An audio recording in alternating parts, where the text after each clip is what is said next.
Hey, what's up guys? Jamie here. Thanks for joining me in today's video. So I was on a coaching session earlier today where myself and my business partner basically were helping to coach a very small case study group. And it went really well, went for a couple of hours, and we all had a pretty good experience out the other side of it. But there was a couple of things that I really wanted to highlight because I think they're kind of important and something that I think could help you guys out as well. If this is the first time on the channel, by the way, welcome. My name is Jamie. I'm a full-time affiliate marketer.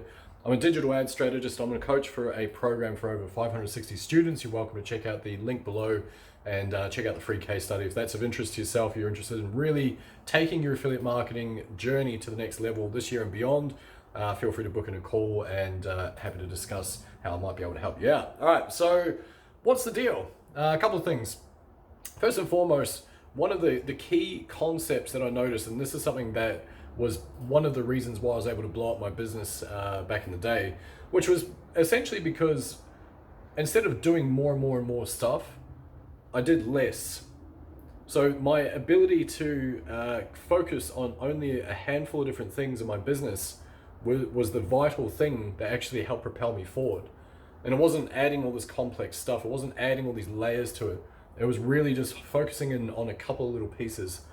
Now, interestingly, one of the topics of conversation came up with one of the students, and they said, I'm making pretty decent money. I want to scale it up to around about 20K per month. And, I'm sitting at about 10 to 13 at the moment, doing really well. Good on them.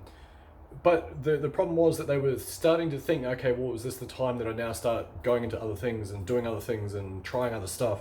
And I can tell from my own experience that every time I've got to that point and I felt, okay, now seems like a great time to go and divert my attention elsewhere, it's usually when I drop the ball. It's usually when my income drops and my concentration on what I should be concentrating on wavers. And every time I've done that, like I say, the ramifications of that are the fact that my income basically drops significantly. So the crazy thing is, we as humans, we've got like a self-sabotage mechanism, seems to be prevalent in a lot of us. And it's the thing where if we are getting some form of result in a given topic, we have the propensity to try and snuff that out. Like if we're going well, then we might as well try and ruin it somehow. And I don't know why that's there. It's probably something from, I guess, our childhoods or our upbringing in general for a lot of us. And it's something that unless you're aware of it, can be kind of hard to decipher and to try and work your way around. So that's a story for another time. You guys will probably have to solve that on your own. I'm not a shrink, obviously. However, what I do know is that if you do start feeling like that, you start thinking, oh, now would be a great time to go and do another 100 different things over here. Why not just simplify what you're currently doing and double down on what is actually working? There's no point in reinventing the wheel. And this is another thing that a lot of people tend to do. And I've fallen prey to it on numerous occasions myself, which is quite literally taking something that is working, and because of humans' need to create a sense of importance or difference or whatever it is, we will take something that is working and we'll add our own twist to it.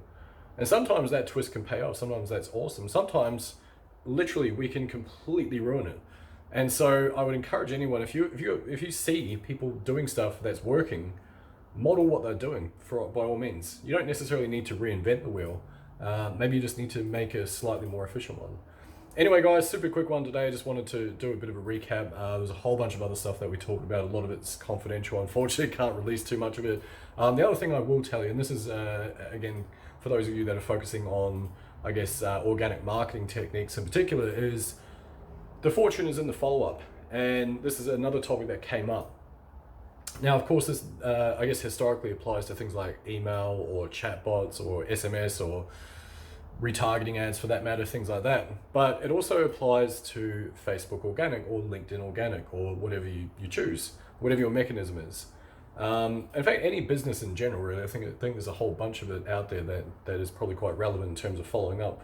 Because a lot of people aren't going to make that decision on the initial sales pitch. They need to think about it. They need to work out whether it's a good fit for them. They need to go back and decide.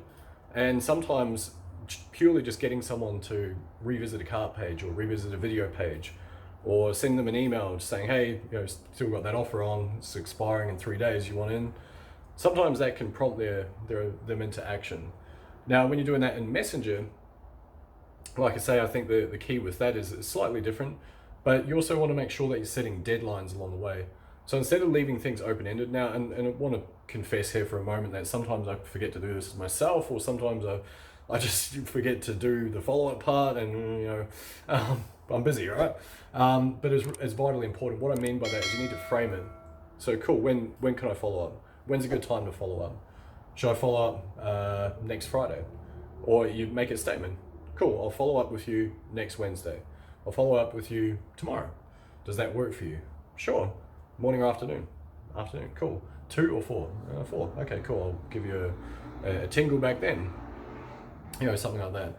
What I'm saying is that you need to set that framework. So you want to make sure that you're in control of that process. When can you follow up? Just say, hey, well, let me know if you've got any questions. Because no one does. Like, they say, yeah, okay, that sounds great. Thanks very much. You're so helpful. They never follow up.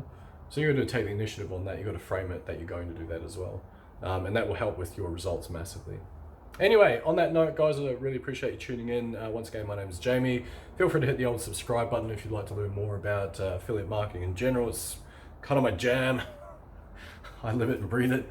Anyway, have a great day, guys. I'll see you in the next one. Cheers.